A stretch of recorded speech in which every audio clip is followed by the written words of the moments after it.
What's up mga katilapia? Nandito tayo ngayon para magpalinis ng tenga.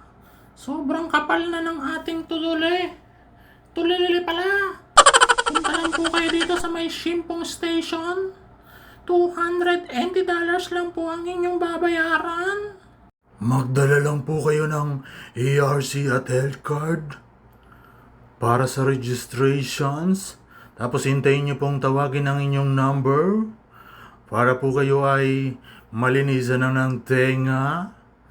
Grabe yung paghihintay ko dyan. Saglit lang. Wala pang 5 minutes. Pero depende pa rin sa tao. Dyan kasi mga 5 lang kami dyan kaya saglit lang ako natapos.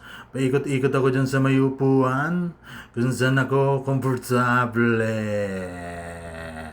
Ayan na, malapit na akong tawagin dyan. Number 33 pala yung number ko. Ayan na, papasok na ako sa drugstore. Bawal daw mag-video dyan sa loob. Grabe, binacuum yung aking mga tululili. Grabe, sa kanan, ang laki ng nakuha. Sa kaliwa, medyo nasip-sip niya lahat. Ayan, punta na kayo dito mga katilapia. Bye-bye, God bless.